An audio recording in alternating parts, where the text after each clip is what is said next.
Welcome, the learner, to our latest deep dive, crafted especially for you. Today, we're tackling something really fundamental, small talk. You know, those initial chats that happen everywhere. Exactly. And you shared some fascinating material suggesting that getting better at small talk isn't just about, filling silence. It can seriously boost confidence and help build real connections. Right. So our mission today is to unpack some of that. We want to look at the insights from your sources and give you, the learner, some practical tools. The goal is to feel more comfortable, maybe more effective in those first few minutes of conversation. Absolutely. And the sources really emphasize that small talk is, well, it's more than just filler. It's often the gateway, the starting point for building relationships, whether that's professional networking or just getting to know someone. It's like the foundation, isn't it? Precisely. It lays the groundwork for potentially deeper interactions later on. It's that initial bridge. Okay, so let's dive into some specifics from the material. It highlights some really dynamic language, particularly phrasal verbs, that can make small talk feel more natural. The first one is hit it off. Ah, yes, hit it off. That's a great one. It describes that feeling when you just instantly connect with someone, you click. Yeah, like the conversation just flows easily from the start. Exactly. The sources mention things like, I met her at the event and we really hit it off, or they hit it off right away. It often comes down to finding some common ground quickly, or maybe just a similar vibe. So it's about that positive initial spark. Right. And the sources suggest it's not just random chance. You can actually sort of encourage it by being open and looking for those points of connection. Maybe think back, the learner, to a time you really hit it off with someone. What made that click? That's a good reflection point. Okay. Another phrasal verb that stood out was come across as. This seems really key for first impressions. Oh, definitely. Come across as is all about the impression you make, how you appear to others. Ideally, you want to come across as, approachable, friendly, open. The sources warn against coming across as too aggressive, right? Yes, and they suggest aiming to come across as polite and open. It makes you think, doesn't it? What impression do you want to make? The learner. Being conscious of that can really shape how you interact. It's a balance, though, isn't it? Uh-huh. You don't want to seem fake either. That's a very important point. Authenticity matters. Coming across as friendly but still genuinely you is the sweet spot. Trying too hard might actually backfire. Okay, next one. Chat up. This sounds a bit more informal. It generally is. Chat up means starting a friendly, often lighthearted conversation. Sometimes, depending on the situation and tone, it might have a slightly flirtatious feel, but not always. Like the examples, chatting up people at an event or chatting someone up in a coffee line. Exactly. It's about initiating those casual, low-stakes interactions. How might you use that comfortably in your day, the learner? It's just about starting a simple chat. And the last phrasal verb here is break the ice. This feels essential for starting conversations, especially when there might be some initial awkwardness. Absolutely essential. Breaking the ice is all about easing that initial tension, making people feel comfortable. The sources suggest things like using a bit of humor or offering a genuine compliment. Like, I always use humor to break the ice, or a compliment is a good way to break the ice. Right. Simple things. Having a couple of go-to icebreakers that feel natural to you, the learner, can make starting those conversations feel much less daunting. What works for you? Good point. Okay, moving beyond single verbs, the material also talks about collocations, word pairs that sound natural together for native speakers. Yeah. Using these can make your English sound smoother a bit. Definitely. They add to fluency. The first one mentioned is casual setting. So like a party or coffee shop, maybe. Exactly. Small talk often thrives in a casual setting because the atmosphere is generally more relaxed. People feel more comfortable opening up a bit, as the source notes. Think about the different casual settings you're in. The learner. Does the environment seem to change how easily people chat? It probably does. Then there's friendly tone. This connects back to coming across as friendly, I suppose. It does, directly.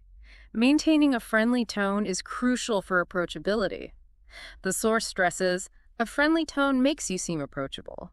But what creates that tone? Well, it's probably your voice, maybe smiling, your word choice too. It's likely a combination of all those things: vocal inflection, nonverbal cues like smiling and using positive language. It's the overall vibe you project, the learner. Okay, and then the dreaded awkward silence. We all know that feeling. Ha, yes, nobody enjoys that.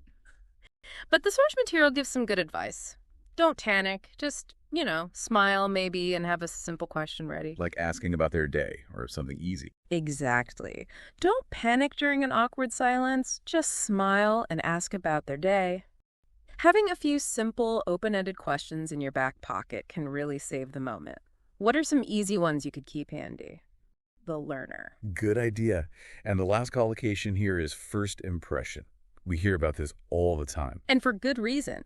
The sources underline that your first impression matters more than you think, and often a good first impression leads to deeper conversations. It sets the stage.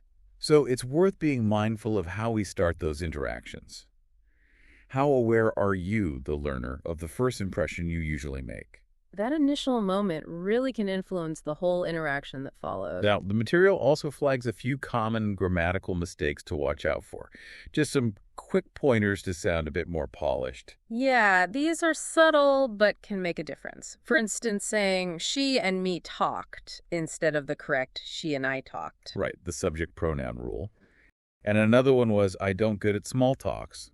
Yes, the correction being, I'm not good at small talk. Need that be verb, and small talk is usually uncountable here. And the last one was about adverbs versus adjectives, like, we had a quickly chat. Should be, we had a quick chat.